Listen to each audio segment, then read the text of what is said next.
Welcome to the Architect of Resilience podcast, where we explore the secrets of overcoming life's challenges and unlocking unstoppable strength through deep personal conversations and expert insights. Super excited for today's discussion. I've been looking forward to this for about a month. I would like to introduce Alec Blenis. He's a seasoned endurance athlete. Well, I'd say hybrid athlete, and we'll kind of dive into that.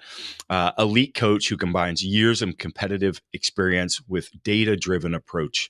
Known for pushing the boundaries of human performance, Alex has coached countless individuals to surpass their limits, whether they're chasing athletic achievements or personal growth. He has a deep understanding of resilience, training methodologies, and mental toughness that make him a powerhouse in fostering transformation and success, both on and off the field. And I'm just really excited because there's a number of areas where Alex and I may look like we have a differ of opinion, and maybe we potentially do.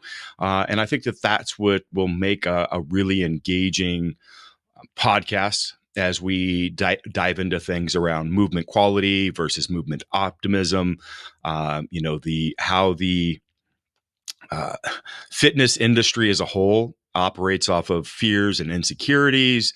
What does it mean to be a hybrid athlete, as well as challenging a lot of people's thoughts as it relates to, let's say, eccentric-based movements, what's important, and most important, like for me, like I'll tell you straight up, Alex, I hate cardio, and I know I shouldn't, and I just think it would be devastating for me if I did it, mostly because I just don't enjoy it. Like that's my problem.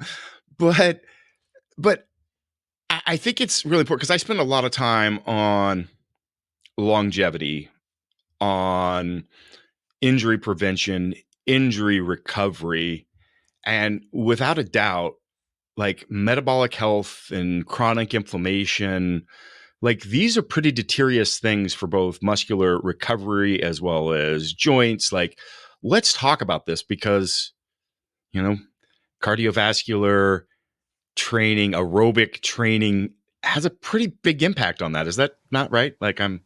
Absolutely. Yeah. And first of all, thanks for the warm introduction, Chris. I'm really looking forward to the conversation. Glad we're kicking off with cardio because it's a topic near and dear to my heart. I think that, it's something that people have been afraid of in the strength and conditioning, really just strength industry for far too long. Everyone's been afraid that it's going to kill their gains, and or people just, like you said, they don't like it, which is fine. You don't have to like it. But I think that's led people to avoid it and or try to kind of shoehorn it into their program in a way that just doesn't actually make sense. I don't feel like doing cardio, so I'm going to do this 20 rep squat program and that'll take care of it kind of thing. And I think that sometimes comes at the expense of their primary strength goals. And I think there's a better way to get people healthy, to get people fit in a well-rounded way that doesn't have to suck so bad. But I would say for most people that don't have, specific cardiovascular performance goals, for example, and they're like, why should I be doing cardio? Why should I care about any of this stuff? The general health piece is huge just in terms of the data we have on VO2 max and longevity, mortality risk. But the recovery component is huge too. And it doesn't take that much to experience the benefit of that. I think a lot of people look at a guy like me, hybrid athletes who are doing ultra marathons and that kind of stuff. And they're like, that's crazy. I would never want to do something like that. But I want to open people's eyes to the benefit of 30 minutes a week. Like the power that can have in terms of your recovery, your health, and how you feel is tremendous. And I think too many people miss out on just really foundational stuff like that.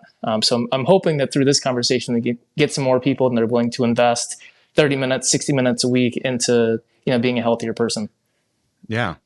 Well, you mentioned the 20 rep squat. So yeah, I mean, people could be compromising their strength training or other areas doing that ineffectively, trying to get some piece of this over here when it could just be easier to go do a little bit. And your comment around 30 minutes a week, that seems pretty surprising to me, honestly, that it's that level that can have an impact. Yeah. I think when people look at, circuit-based training and 20 rep squats, you can find a PubMed citation for anything these days. And people will be like, see this, improve people's VO2 max by 1% or whatever, if you strength train this way. And I just think it's fascinating because people will go to great lengths to turn strength into cardio, or to use the sauna for cardio, or do whatever, all these things to avoid just actually following a conditioning program. But it's for marginal gains, right? It's yeah, technically, yeah, it's cardio. You can improve your conditioning by 2 or 3%, but at what cost to the strength and the power and the quality of that side of things? And what could you do instead if we're really only interested in improving your conditioning by 2 or 3%? You could do that with a couple of sprints, 30 seconds on, 30 seconds off, couple of rounds, you're good to go. And I think there's so much more that we can accomplish if we're willing to take a more serious approach to conditioning. And again, 30 minutes a week doesn't sound like a lot, but you can do infinitely more in 30 minutes of dedicated conditioning work than you'll ever be able to achieve by trying to kind of turn strength training into something it's not. Yeah. Yeah. I saw that post. I think that's where I ended up starting to follow you, and then just realized how many people in my circle follow you, and saw the just incredible depth of knowledge. So anybody that doesn't follow Alex's Instagram, please go check it out. Really great, both hilarious approach, but quite informational approach to really analyzing a lot of the research that's out there and summarizing it in a very usable fashion and getting us down to basics. And I think also challenging some things that happen in the industry, which is what I was referencing here. There was a post by an individual that's a very well-known evidence-based practitioner as it relates to nutrition and stuff like that.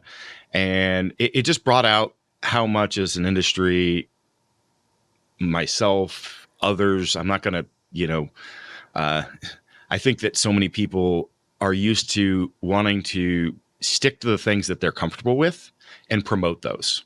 Just like I opened this up with saying, I hate cardio. I do. So if something comes along that suggests to me that I don't need cardio, I'm going to kind of fall on that, right? Yeah, that's great. And that can make it really easy because there's so many studies out there. There's so many ways that we can interpret the information, and really having to take a step back. And I think that's where Alex does a great job with that. Being able to take a step back, look at the forest, and not get caught up in that. So it was a piece by Minnow. I can't say his name right. I don't know. He's been around for a long time doing research analysis, and it was on. Was it 20 rep squats or was it 10 rep squats? It was 10. It was like a 5x10 program.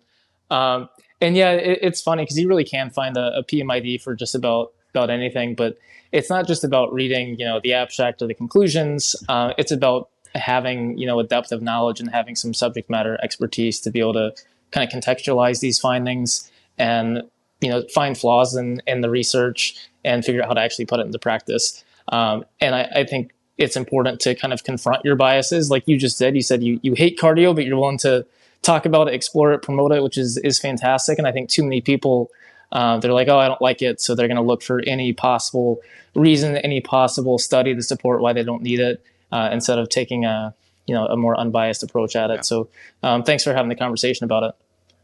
Yeah. And we're going to get into some other stuff that will really challenge my position on things. Potentially. We'll see. But, that is something, we're in health and fitness, and we're talking about building resilience, right? And this is a piece that kind of gets frustrating for me with people going, hey, you got to do hard things to be, develop resilience. Yet, and trust me, I have an ice bath, by the way. It's doing your ice bath every day. Actually, it's broken and I haven't fixed it, but I do plan to, because I do like it. But at the same time, if I like it, is it pushing me into an uncomfortable zone that's going to challenge me mentally? Is it going to, right? I genuinely don't like cardio. Actually creating the practice of doing cardio would be something that would make the changes in my brain structure around making it easier for me to do those things. And that's the thing that you need to pick up and do if we're going to carry over what we're trying to do, in the gym with developing resilience to develop, resilience around, discipline, mental health, and actually stimulate the brain to grow. I'm on a tangent. This is your podcast. So I absolutely love that. I All think that that's a fantastic point. I think, a lot of the things that people do in the names of developing resilience or developing mental toughness or whatever it is, it's sometimes a bit ironic that it's the things that they've self-selected and chosen to do and then to, cultivate a level of comfort with. And I'm totally on board with you there that there's value in, continuing to kind of push the envelope and find your limits and just progressive overload, right? And that's one of the things that I don't love with some things like, I don't hate cold baths, but like, where's the progression? How are you getting better at that over time, kind of thing? And then same thing with like, okay, so you're turning your strength training into a circuit. How are you progressing the cardiovascular demand of that in a systematic way? It just becomes very impractical to do so. So, I think it's important that we find the things that we don't really want to do, but then we also have a way to kind of progress those qualities long term. Yeah, exactly. Yeah. Yeah, that is, I did spend a couple years doing what I called metabolic strength training. So it was very circuit based with my flywheel.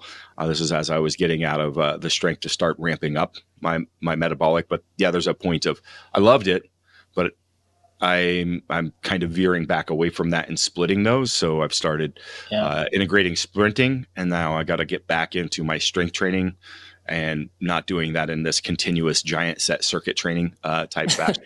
So I was really excited to say about in developing endurance through sprinting. So tell me more about that, because that I'm loving sprinting, and I'd love to know meeting some of those demands with it.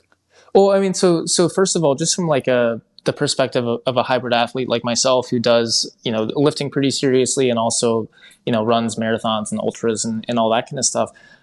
When I first got into it, so when I started lifting like 15 years ago and was running as well, I was kind of the mindset of like, the more I can bias endurance adaptations, the more cardio I can do, the better. So like when I first started squatting, for example, my go-to squat workout was 3x30. That was just like what I did. I did 3 sets of 30. If I survived all 3x30, I'd go up, the next week. Cause I was just like, oh, endurance, like muscular endurance, it's going to help me run. Right.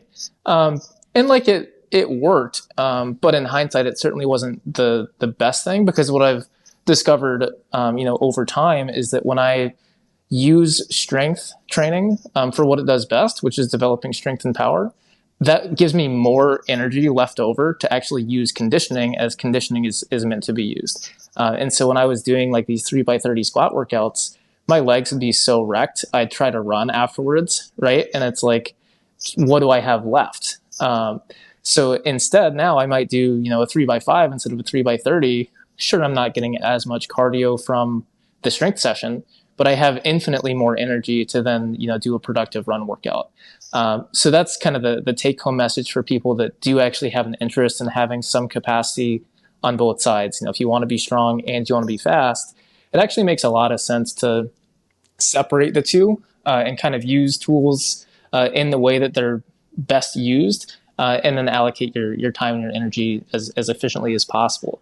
So if you are doing that and you're letting go of the fact that, okay, I don't have to try to, kill all the birds with the one stone of strength training. If I just do strength training for what it does best, how much energy do I now have left over to do a sprint program or some sort of conditioning program? And I think you're going to be a lot more successful in that, and you're going to get more bang for your buck in that 30 minutes a week or whatever time commitment you want to make. And as far as sprinting goes, you're going to get way more cardiovascular adaptations, local mitochondrial cellular adaptations from something like that has a much, much higher metabolic demand. You can take a look at that 5x10 squat study and look at like the peak VO2 values and that kind of thing. And sure, it's something, but it doesn't even come close. It's like a drop in the bucket compared to a simple like 4x400 meter run workout, just in terms of overall metabolic demand, power output, So you're going to be able to accomplish and accumulate so much more productive volume if you use modalities that are appropriate for the adaptation you're trying to seek in the first place.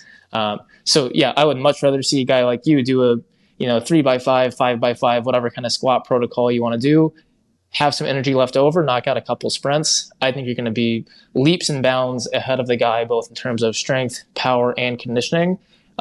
Leaps and bounds ahead of the guy that just tries to do like a 3x20 squat workout to do it all at once.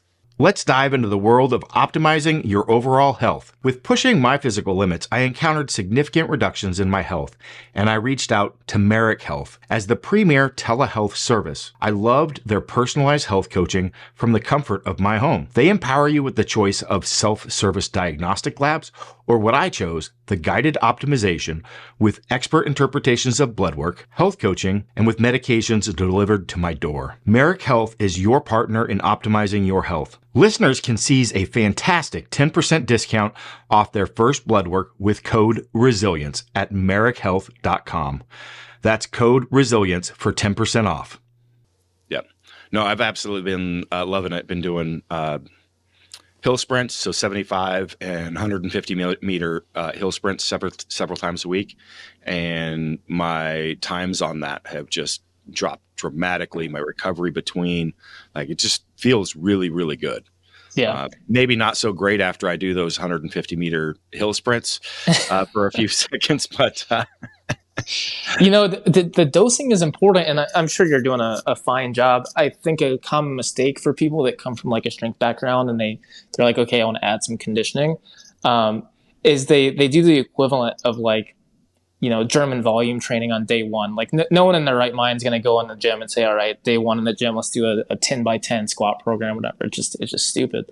But I think people's lack of knowledge around good conditioning programming leads them to make similarly unwise decisions on their first week running, and they'll go out and they'll do, they're like, I'll go run around, the park and run 3 miles. It's like, why are you running 3 miles your first time running? It sounds like a reasonable amount. It's something pretty easy to work up to, but probably not on day one. And likewise with sprint programs, they might go out and try to do 10 by 100 meter sprints and tear their hamstring, day one kind of thing.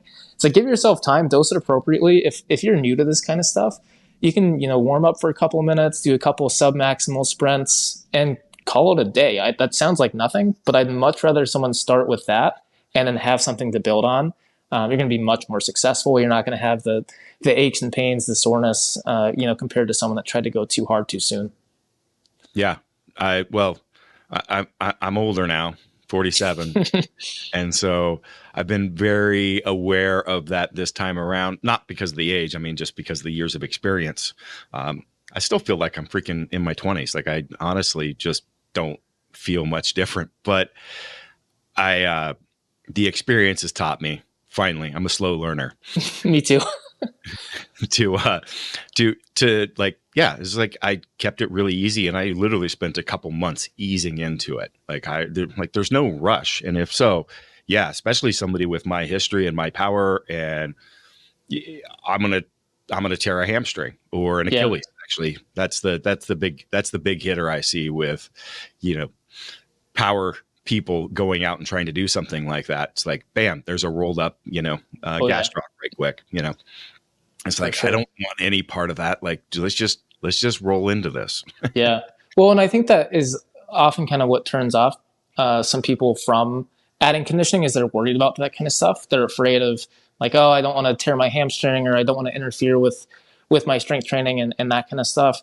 But I kind of circle back to my first point that I think you're overall going to be more successful, using strength for strength and conditioning for conditioning. If injury is a concern, it's primarily just a progression and a loading problem. Load management. If you sprint too much too soon, you're going to run into issues. If you run too much distance too soon, you're going to run into issues. So I think a lot of those problems and a lot of those fears, we can kind of put to rest just by telling people you don't have to go that hard at the beginning. You can just do a couple easy jogs or whatever and give yourself, some time to ramp into it. And if anything, I think that's going to make you more resilient over time. In the sense that if you're someone who can go, run a couple 100-meter sprints, I'm much less worried about you potentially tearing your hamstring, playing in the yard with your kids or whatever, compared to someone that doesn't do anything like that in their training at all. So you may be making a trade-off of a slightly higher, acute injury risk in training for a lower, overall injury risk in life. And I think that's generally a risk or a trade-off that I'm willing to take, and just be smart about how you do it. Yeah. You mentioned load management there, and that's the discussion we're having right now. And this is, I think, one area where I want to challenge you, or maybe some of the other, evidence-based practitioners out there as far as coaches, because, maybe I take it personally. The fact that, people meme me and do things like that I'm creating a fear of movement and all this, because I am one of those people that's a movement quality guy, but I'm also pretty heavily, which is why I find hilarious, a movement optimist. I mean, like, go watch what I do. Oh, look, there's 585 pound bent over rows with, five, for 7 reps. There's, windmills with, barbell windmills with close to 200 pounds in my hand, bending my spine to the side and all of this. And it's like, I am very much a movement optimist. And I've continually preached as I got into movement quality work, from the very beginning, I branded it single movement exercise prep. Single minute is like, it needs to be 9 minutes or less, not double digits. Like, if you're doing that, like, you should be training. Yes. You should be getting stronger. If you've got 20 different exercises and you're going through it, like, you don't know what you're doing, or you don't know what you're trying to fix, because everything should be done with a level of intent. If you've got an asymmetry, like, find what that is and get that stronger. And so that's where I challenge, is that I really believe that you can be focused on movement quality and movement optimist. And I'm coming from a perspective because, my audience and who I work with and teach is, somebody that's a 750 pound deadlifter that's in pain, that can't train right now. Mm-hmm. And I have to get them out of pain and get them to deadlift 850 pounds or 900 pounds. And I've done that half a dozen times with 900 plus pound deadlifters that have come to me, and they've, they're good at managing load management, but they've gotten to a point, and, we may have to spend some time doing some, well, I hate saying the word corrective exercises, but it's all about skill acquisition and raising awareness, and then trying to integrate those into getting stronger and being able to hold that. And at the same time, I know I'm on I'm sharing my position, and we'll get back to you. It's like, and I really, really want them to work on managing and controlling spine position. That doesn't mean it's bad anywhere else, but I need to be able, from a load management perspective, the more better quality movement that I can have them under heavy load, they're gonna recover faster. Yeah, because they're not have the extraneous stress. So it's like, at the same time, I get like railed on by some of these evidence-based that I'm creating fear. I'm like, fear? Like, I'm working with people that are world-class athletes, and I'm like, I can't understand. Like, I'm in this, middle position where I'm doing both, and people, they think you have to be one or the other. I totally understand what you're getting at, and I can see where people who don't have as much experience in this area could get confused of like, when should we change technique? When should we coach technique? What's technique management versus load management? And I would say that technique management is load management. I think that changing people's technique is just a way to control where the load goes and how much load is used. Because if you've got deviation in some of the movement patterns, they're incurring way more fatigue, and thus then they can't load as much volume. They can't load as frequently. They can't load as with much load, right? Exactly. I need to optimize that window. And if I improve those patterns, I'm not saying like, don't fucking move your back. Like, but I have to teach them the strategies for how to do that. Right. Exactly. And I think if we're working with, yes, you're right. It's load management. And that's the argument I keep like basically posting, going like, technique management is load management. You can't really separate the two or have one without the other. But I think how we talk about the relationship between the two will vary depending on what sort of athlete we're working with. Are we working with someone who's just trying to get generally strong and healthy? Are we working with someone who's currently in pain and trying to get out? Are we working with someone who's trying to improve their deadlift from 900 to 950. I think it's a different conversation in how we phrase some of it, if that makes sense. And that's where I love your input, because it's like, if I'm doing that and having that conversation and putting that out there, on the medias, right? There is having to be aware of all populations seeing that, and what is the messaging that you're sending. And so I'm always trying to think about how to manage that. And I think that that's the big concern that you're usually addressing. And that's what I see with your content. You're addressing, what is that messaging sending to people as a whole? Because we don't want to make people fearful of movement. Yeah. Well, what I think happens is some messaging trickles down from elite athlete coaching to general population coaching, and through this weird game of telephone, you might have told a heavy deadlifter or a heavy squatter, like, hey, we want to manage your spine position a little bit better to manage the load and ensure that you can do more work, more productive work with less fatigue. And through this telephone game, you get a personal trainer telling Susan from accounting, you're going to hurt yourself if you round your back, deadlifting the bar kind of thing. Let's go back to the PVC. And it's like, that's not really what we were saying at all from the get-go. But I think that message just kind of gets distorted. And I think there's some responsibility on both sides of, like, people need to learn to look at how we coach elite athletes and not just apply the same language and the same cues and everything to the general population and to everyone. I think people need to take some responsibility and realize how we coach and introduce movement to new athletes is totally different. But I think we could probably do better on the other end too, of kind of explaining some of the mechanisms and rationales behind our technique adjustments in a little bit more detail, in a way that makes a little bit more sense.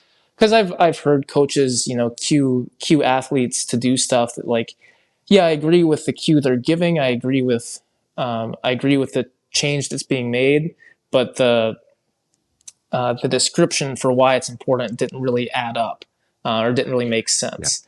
So I think we could do better all around. I know exactly where you or many others are coming from, so I'm not challenging that position at all, because I really, like I said, you walk into a gym and you see people over there foam rolling for 45 minutes and doing 15 minutes of training. We have a problem. We have people that are walking around rigid because they're afraid that they can't move their spine, or, the jelly's going to shoot out the side. And I've seen that with even, elite athletes that have been coached by people, resolving back issues, competing, and then they get back on their feet. They're resilient, but they're absolutely afraid of being out of a position, and they're overcoaching people around them because they're not a coach, and they're, it's an issue. Like, and then we have the people that do prey on that. Yeah. They prey on those, like, that's their business model. Right. Yeah. And some of them may not do it with ill intent. Yeah. And I think, like you said, misguided.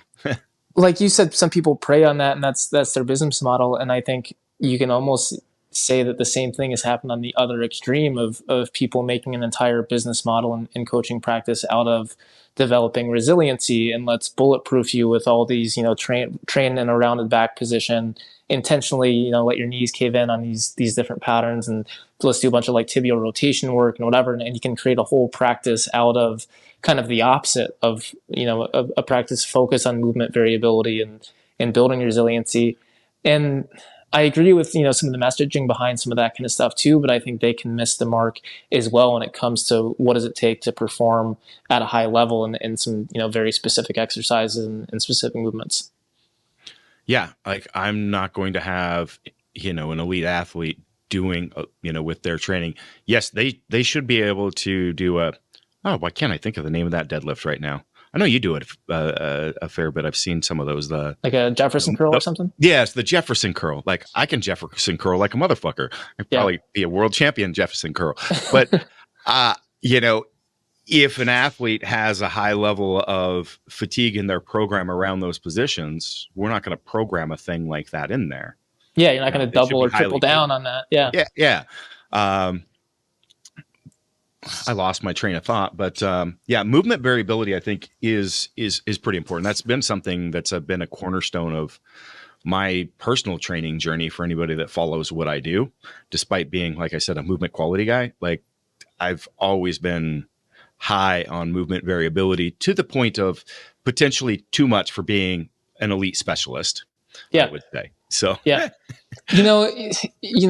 Apart from what's optimal for training for any given sport, I think having some variability is a great way just to keep people engaged and excited and having fun. Like I've seen that, and I think it's powerful, and we often underestimate that.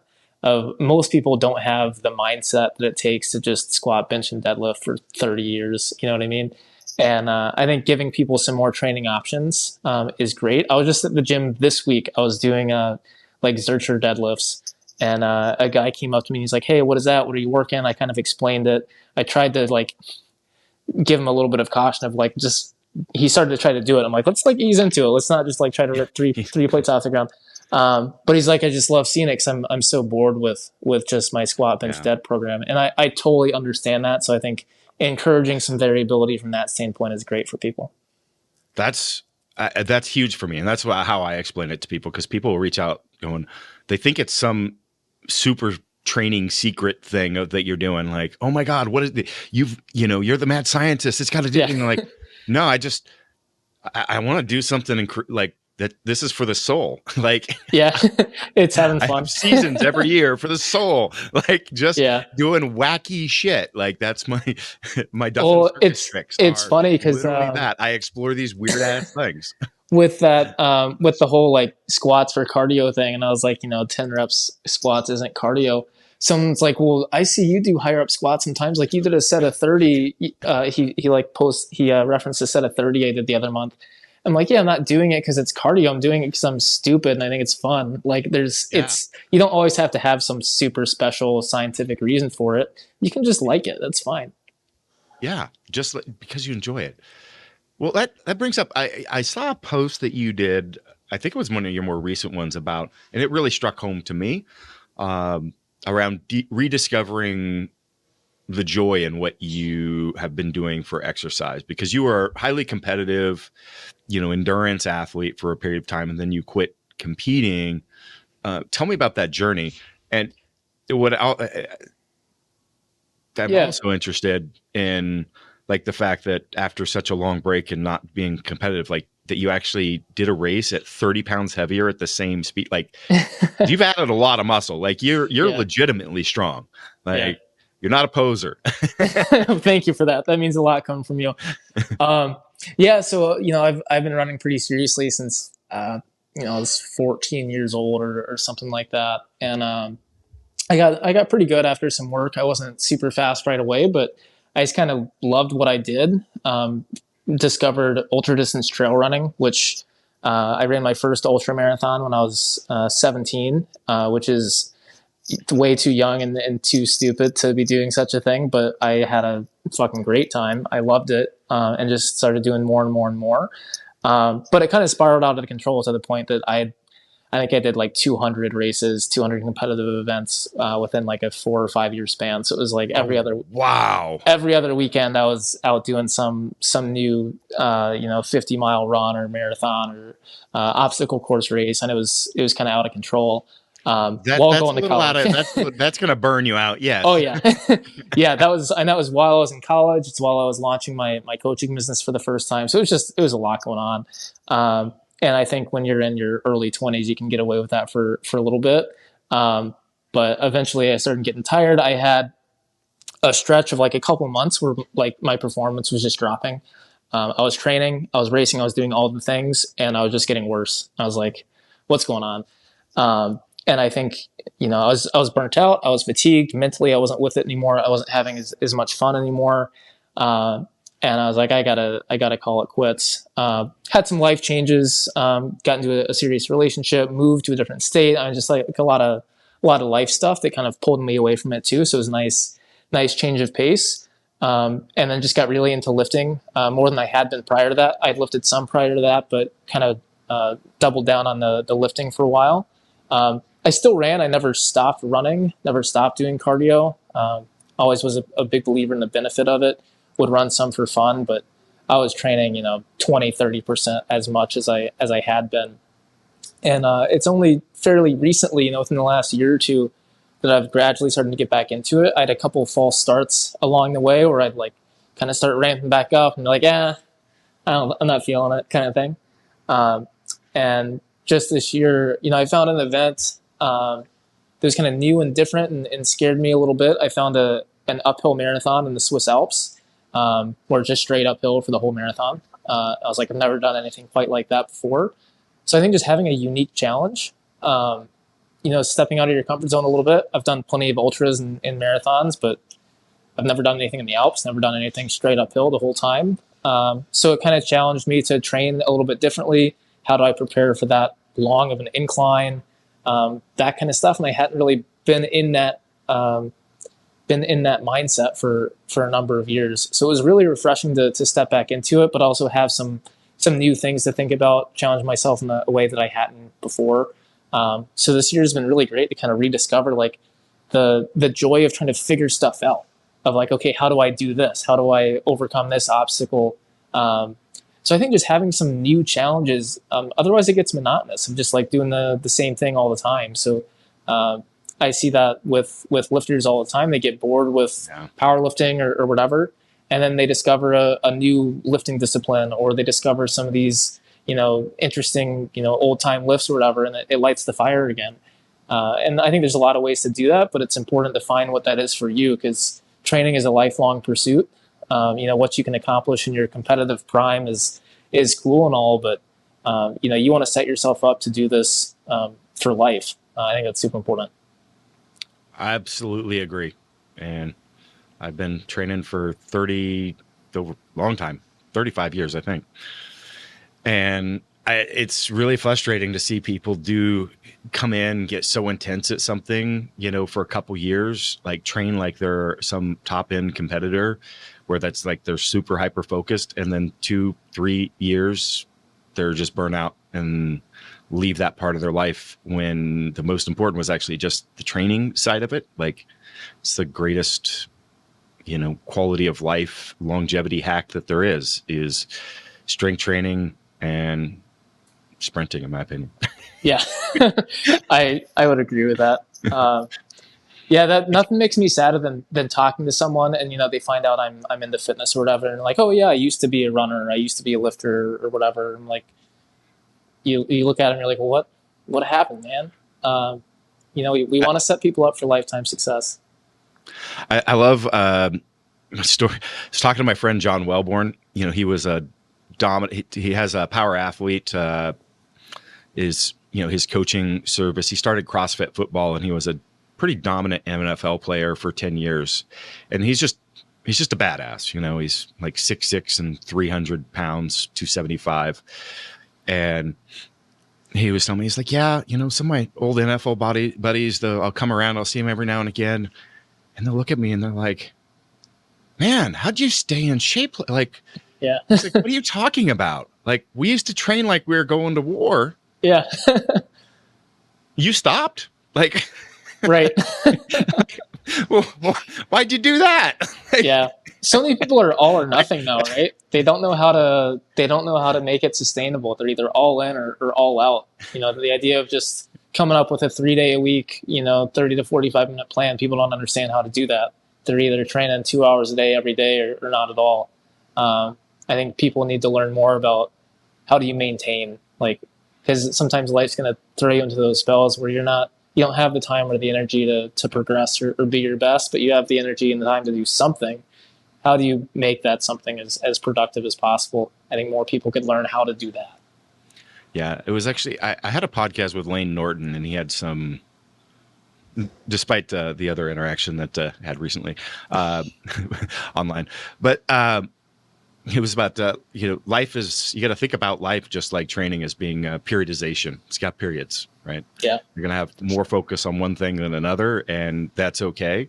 But making sure, in those, you're still maintaining the qualities, some of those. They may not be the same level of intensity. But, there's no reason that you can't go find 10 minutes a day to be physically active. Exactly. Like, that's the thing. Like, I mean, Well, let's dive into some. Oh, go ahead. Yeah, no. I was going to say that's kind of my biggest beef with people who focus on the like technique side so much that they derail people from just working hard. You know, Yeah. I think just to kind of wrap up like the movement optimism section of the conversation, the reason that it's such an important topic to me is I'm such a big believer in everyone can and should train hard, whatever that looks like for them, you know. And that's going to look different for everybody, but everyone can do their version of hard. And I just see so many people get afraid. They want to perfect everything. They spend too much time with the roller, with the PVC, with the whatever, because they're scared of what's going to happen if they train hard without, perfect technique or professional guidance or whatever. And, even if you don't have a coach, if you don't have a program, if you're on your own just winging this, you can still train hard. Just ease into it, progressively overload over time, take a gradual approach. But if you walk away with like nothing else from the conversation up to this point, it's just everyone should train hard, find a way to make it hard for you. And I agree. And so that's why I said I'm not disagreeing with those opinions. I think that there's a time and place to how you challenge some of those things. But absolutely, we shouldn't be raising barriers or chasing people away with either complexity or fear or anything. And we do that with nutrition. We do it with all these aspects of, that we don't have to make this hard. Well said. Go push yourself. And guess what? You're going to be sore. You're probably going to have some aches and pains that develop. And that's okay too. It's not the end of the world. And so I absolutely, that's why I don't, I still engage and follow with, some of those, those meme accounts, as it relates to that stuff. Yeah. But sometimes I just laugh because I'm like, well, you've just never worked with somebody that's like truly strong before, Right. If you, yep. Exactly. You just don't know, and I can't explain it to you. So, but that position is absolutely right. At the end of the day, I absolutely agree. So, awesome. Great way to sum that up. That's why I said early on, I expected some challenges to my position, but honestly, like I think that we're on the same page with this stuff, and that's what I felt by looking at your content as well. So, people in the trenches, they understand both sides of the coin. Yeah. So, well, let's move that into some of the this science-based discussions, I guess, on a few things, because there's a few things where you've pushed out recently. One of those was on eccentrics, and a commonly perceived belief that the eccentric portion is the one that creates the big stimulus for growth. We need to focus on the eccentric phase. Timed eccentrics. I've done a lot of timed eccentric work during the course of my training too. So yeah, really, really interested in that, your thought processes on, time under tension training. I didn't get a chance to look at it, but there's been some interesting research on flywheels. I was part of a flywheel development at one point in time, and shown some positive benefits. And they, said, oh, it's because it's an eccentric overload. I don't know that that's the case. Why it delivers the results. So I'm just interested to hear your thoughts on that and how to integrate those into training. Yeah, for sure. I mean, the big thing with like concentric versus eccentric work is I find that most people that talk about it one way or the other just seem to have very, very strong feelings of what they say. They talk about it very definitively. Of like, the eccentric is the most important part, or the concentric is the most important part. I find very few people are like saying, I'm not really sure, kind of depends, I don't know. But that's kind of where I lean when you actually look at the research, like I think it was a 2017 meta-analysis from Brad Schoenfeld looking at concentric versus eccentric training for muscle growth. The eccentric training slightly won out. It wasn't even statistically significant. But I think that's interesting when you look at some of the study limitations, including the fact that all of the studies that found that eccentric training led to more muscle growth were not looking at traditional resistance training. They were looking at using an isokinetic dynamometer. So they were essentially looking at participants exerting themselves maximally at constant speed, concentrically or eccentrically. So they were essentially comparing eccentric overload training to concentric only training, and found that in that case, eccentrics won over slightly. It's a little bit of a bias. Yeah. It's a little bit of a bias when we're looking at eccentric overload work as opposed to like the eccentric load that you'd see in a traditional strength program. So I think it's interesting when you look at a meta like that and you're like, okay, eccentrics are slightly better in mostly untrained participants in short-term studies when it's eccentric overload, usually lifting like 25 to 30% more load on the eccentric than the concentric. I think it's interesting that you could look at a meta like that and then conclude eccentrics are where all the growth happens. I don't know how you could walk away with that conclusion. I could see why you would look at it and say, okay, I think eccentrics are probably important. But I don't think I would look at that and say that's where all the growth happens, or it's the most important part, or make sure you're not neglecting this. I don't think it's super strong. On the flip side, some people look at that and say, okay, eccentric and concentric are similar for growth in the context of eccentric overload. If you take that away, the concentric is going to win over. If you go look at longer term studies on more trained individuals, the concentric is going to win over.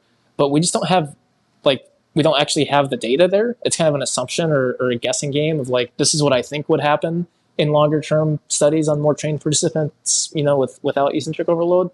But it's just kind of filling in the gaps, and you can't really do that either. So I don't think anyone that's making really strong claims about concentric versus eccentric training for growth can make a really, really strong argument.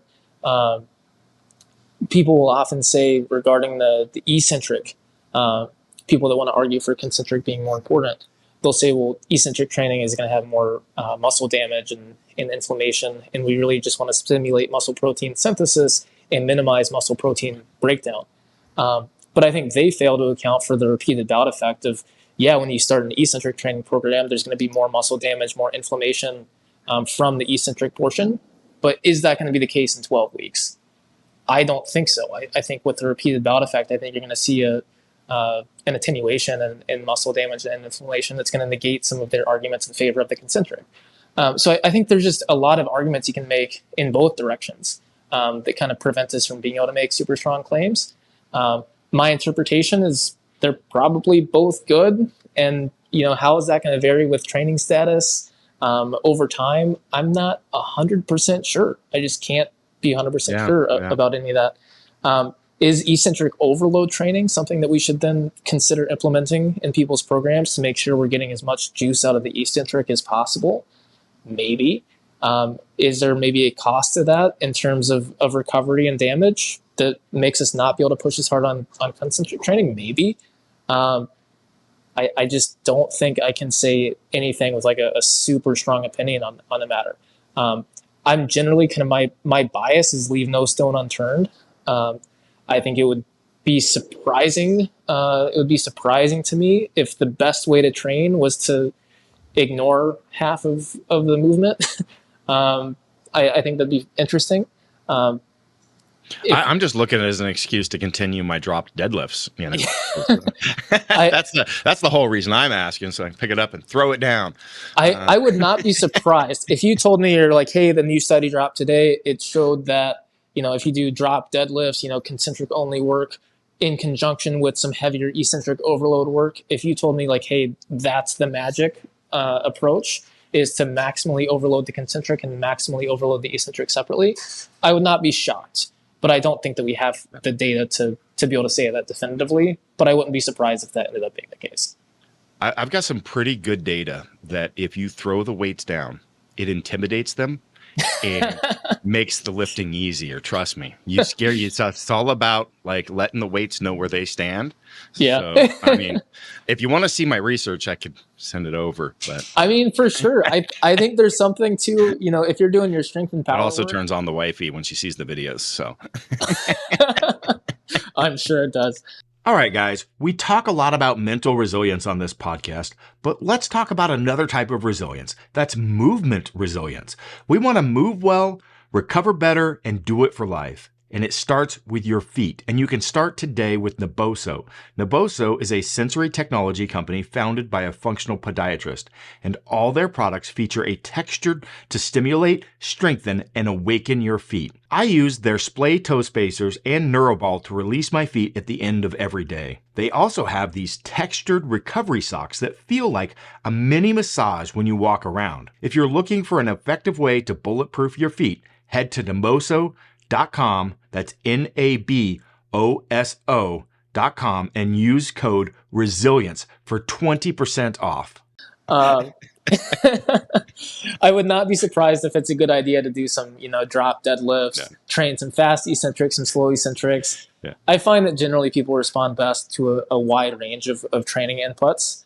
I think that the problem, with just research interpretation in general in strength and conditioning is we're always just looking at like one variable at a time, right?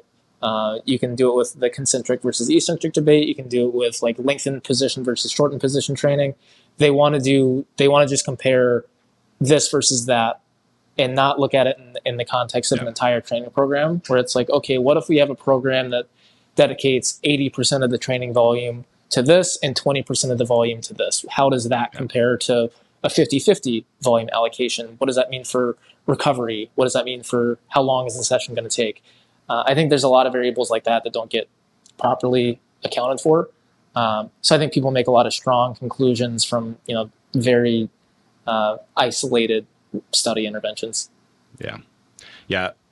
Personally, the way, no science behind this, but I use time under tension training when I want to handle less load and still accumulate fatigue. So I always still try to be explosive on the concentric because I'm an explosive athlete. And I've used concentric only, like doing shoulder work with the sled, for example, like post injury, where I could stimulate blood flow and, hopefully, facilitate those pathways for recovery on a high level of frequency without having the fatigue that seems to accumulate if I was doing a normal concentric and eccentric movement. So I could do multiple bouts of that. So it's just things like that I put in place that I don't have a bias one way or the other. But it's so interesting because I feel like eccentrics kind of got a strong bias in like the rehab world of like, oh, you're injured, slow eccentrics. Like, oh, you have Achilles tendinopathy, slow eccentrics. It was like all about eccentric overload for tendon rehab, right? And I feel like that got a little blown out of proportion. And now some PTs are coming around saying like, maybe it doesn't matter so much. And then other people make the argument of like, well, eccentric there's more damage, concentrics can get more blood flow. And so I've seen like high volume, like band work for supposedly tendon health as well. I came across a paper that looked at concentric only versus concentric plus eccentric for leg extensions post knee replacement. And they found that including concentric and eccentric from the beginning provided superior results. It's such a mixed bag. Like depending on who you talk to, you can get all sorts of different arguments. I don't have strong opinions. I do have strong opinions on a post-injury because I can feel it. Like, let's say I've torn my pec off, for example. And I've seen this with other people where you can still lift heavy with a controlled movement. But if you try to go light and do speed work, like that'll just tighten right up. The muscle will turn right into a knot and you'll be right there. Right. And so that's where the value of like, I think this is just these are my theories. But like using a flywheel or something like that is a heavy eccentric bias. But more importantly, what it's doing is it's controlling the speed of the movement, and those really fast explosive movements that you might be able to do otherwise seem to have more issues with the recovery process. So I think most people would say speed's the last thing you want to reintroduce. It's like the toughest thing to do. And that's what the eccentric, or at least like the flywheel, because the flywheel does, I know the research on the tendon stiffness, it wasn't on eccentrics, it was on this tool. What does that do? So who knows what it is about the tool that's causing that effect. But like I was working with Kelly Starrett on his dual knee replacement, and he absolutely loved it, started using it as the integration for all his knee recovers that he was doing with clients, because he could load whatever load he needed to get the training, but have a specific speed, which again, I think is being able to modulate that speed when you're in that kind of condition is important. Yeah. Not in general, sure. But yeah, it's interesting you brought up the equipment kind of specific nature of it, of like the flywheel versus other ways of delivering eccentric overload and that kind of stuff. Because I've thought about that as well, looking at different studies with like how much of this is eccentric overload versus the resistance profile versus the velocity. There's so many little variables to parse out. It's very fascinating. Yeah, because you could make the claim that it's this because we know that about it, but that tool has a very different feel. There's there's no stopping. It's like jumping versus doing a calf race. Right. Very different in multiple effects, besides just the fact that it's got a little bit more eccentric overload, which I still don't understand how it could actually even do that, because it only puts what force you put into it back. It's not an energy generating machine. So actually, technically, over the course of the movement, it can't have an additional load over the concentric. Now, the peak load at certain points is, yes. Yeah, I think it depends how you define eccentric overload. I've kind of disagreed with some people when they've talked about like how to define eccentric overload, and I probably define it more broadly than most people. But I think, for take like a 500-pound squatter, for example, most people would say, okay, for eccentric overload to occur, you need to have more than 500 pounds in their back. I don't think that's necessarily the case. I think you put the bar bends, and so actually when you transition, the weight hits fast. So the heavier you go, you actually end up with significantly more eccentric peak overloads at transition time. So anyway, that was kind of what I was getting at. Yep. Yeah, like you can use velocity and whatnot to create overload in different positions and that kind of thing. So it's tougher to define, I think. Yeah.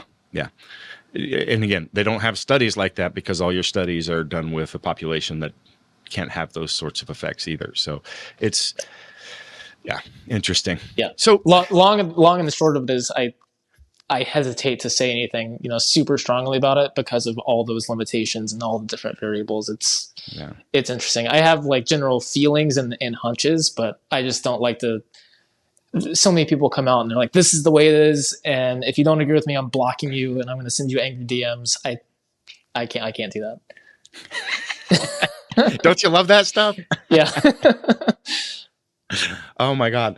I did a video with a controversial figure recently, and man, people got mad. Like I saw that. Propping him up and doing all this. I'm like, I don't know. Like, I just wanted to have a conversation and hear what his thoughts were. And I'm like, I'm like, I think he deserves to be heard because he got, besides, there's a lot of stuff that he says. I'm like, that's completely freaking off base. But you know what? Like, there was research that was done, and it was claimed that it was his tool, that he got beat up in the industry for 10 years. And I spoke to the person that did the research, and he said, yeah, that title of the article was not my decision. Yes, that the Bosu ball was not used in the research. And in fact, I have that individual's tools in all the training centers, including the New York Yankees, where he was working like that. And I'm like, but that thing is evil and everybody believes it that way. And I'm like, after, and that's why I had him on, because a few years ago I was talking to him and discovered like how he actually used and teaches people to use that ball is more for a ground reactive force, it was never meant to balance on. So how people were using it too. Yeah. So I'm like, it's worth I'll give the guy a conversation, but man, it's like the world ended because I talked to him. Like, people are blocking me. Like, I'm like, what is this? You don't have to agree with everything about someone to be interested in the conversation with him. I'm sure someone's going to message me and be like, I can't believe you talked to Chris. He likes pineapple on his pizza. It's embarrassing. I'm sure something like that will happen. Yes, I'm sure. I do like pineapple on my pizza. There you go. Sweet, salty, a little pint with pepperoni. It's classic flavor profiles. I got to keep fruit separate. I love fruit, but I like it on its own.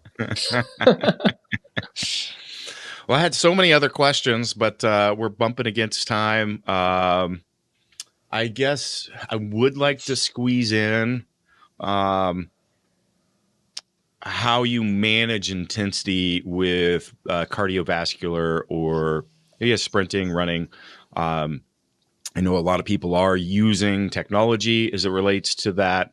I wanted to know what you're using for both objective and subjective measures for regulating training. Yeah, great question. So wearables are certainly catching on, becoming trendier. Looking at stuff like heart rate variability and resting heart rate during activity, all that kind of stuff we have access to.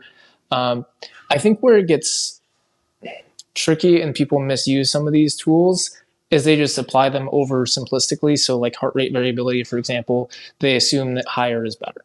They're like, we just want to see heart rate variability going up. So they do a hard session or whatever, or they have a hard training block and heart rate variability goes down. Like, oh, you're stressed. Let's back off.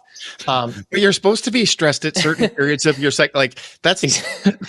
It has to match the training program. Like, and he's like, so just like kind of funny aside. 2 years ago, I was kind of deconditioned at the time. I hadn't been doing like a ton of running. But I signed up for like the local city marathon here just for fun. I'm like, I'm not trained, but it's fun. It's close. I'm gonna do it. So I went and kind of ran a marathon that I wasn't quite prepared for.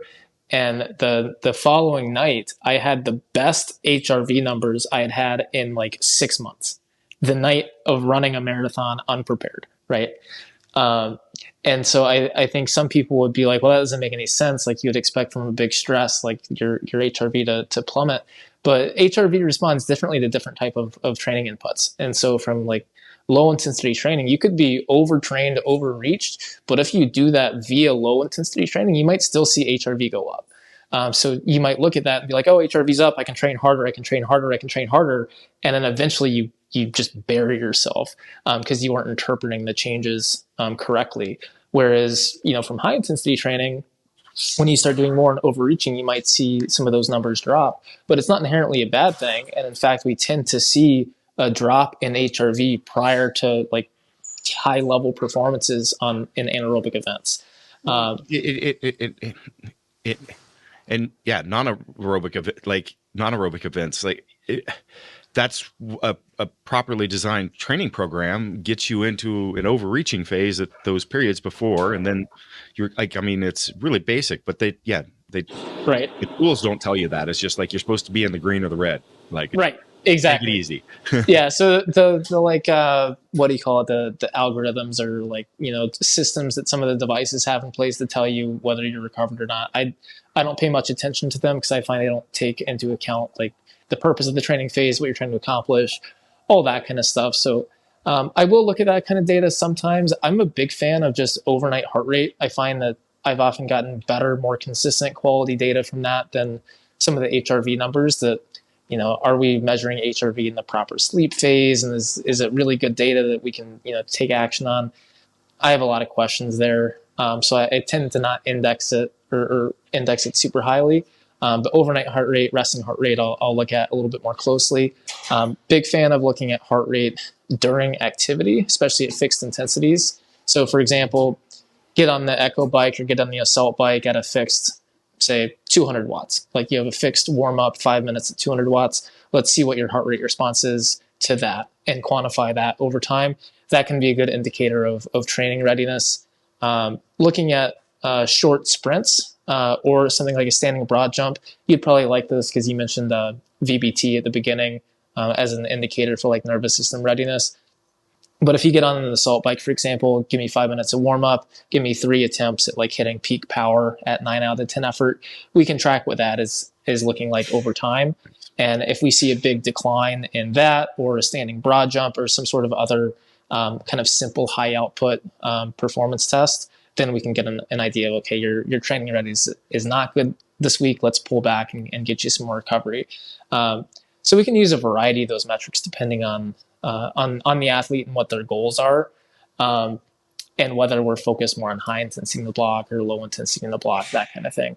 But in terms of cardio in general, I really try to make it as simple as possible for most people and try to get away from some of the nitty gritty numbers, because the reality for most people, especially that are like just getting into this kind of stuff, is to make use of a lot of that data. You need a lot of data to pull from and look at kind of historically.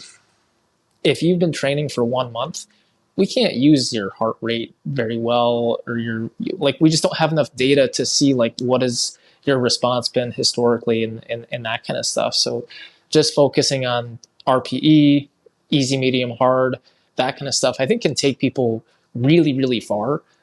Subjective training readiness. How do you feel like are you ready to train today? I think that works extremely, extremely well. There was a study that came out, maybe it was 2 years ago, that compared an HRV driven plan versus a predefined plan versus a plan that accounted for subjective athlete wellness questionnaire, which I really appreciated, because I find that most of the data in support of training by HRV just compares HRV training versus predefined training, which, I think that's pretty obvious that some sort of system in place to gauge athlete readiness is going to be better than none at all. But I think it's a lot more interesting when you compare the metrics to just subjective readiness.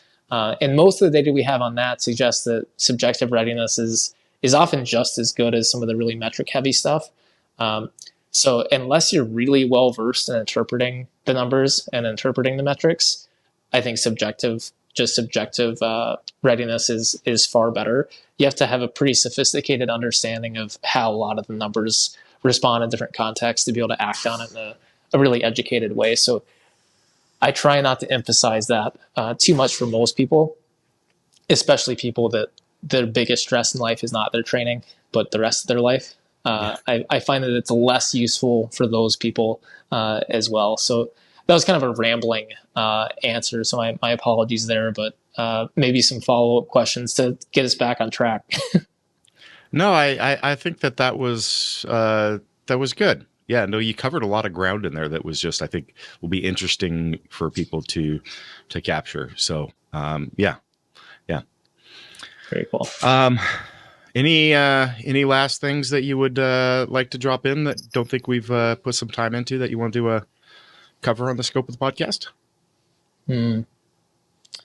I think that about does it.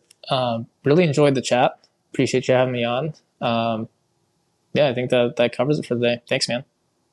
No, it's been tremendous conversation. I only got through my couple notes and not my page of questions. So, but they were topics I really wanted to hit on, and just great discussion. I want to tell everyone, if you don't follow Alex, you're really missing out. So where can they find you on Instagram, and where else can they find you at? Yep. So you can find me on Instagram at Alec Blenis, AlecBlenis. I do Q&As on there. I have programs on there. My two main programs are Sex and Zombies and Thick and Quick, both hybrid programs. Sex and Zombies is the closest thing to the way I train. It's highly varied. It's interesting. I try to keep it as fun as possible without losing efficacy. So if you're bored of your classic squat, bench, dead, want to get some more, novel exercises in there, but want to ensure that you do it in a way that is productive and effective, check that out. If you want a more classic program that includes some like squat, bench, dead, that kind of stuff, but also gets you ready for running, whether it's a 5K, half marathon, I have a bunch of programs under the Thick and Quick, program group that would suit you for that. So check those programs out. Send me a message or question or something like that. I love interacting and helping people out. But yeah, that's where you can find me. Awesome. And if listeners didn't figure out, I've got a massive amount of respect for Alex as a coach and a thought leader in the industry. So yeah, absolutely. Right back at you, Chris. Thank you so much. We'll have to do it again sometime. Yes, indeed. We will have to.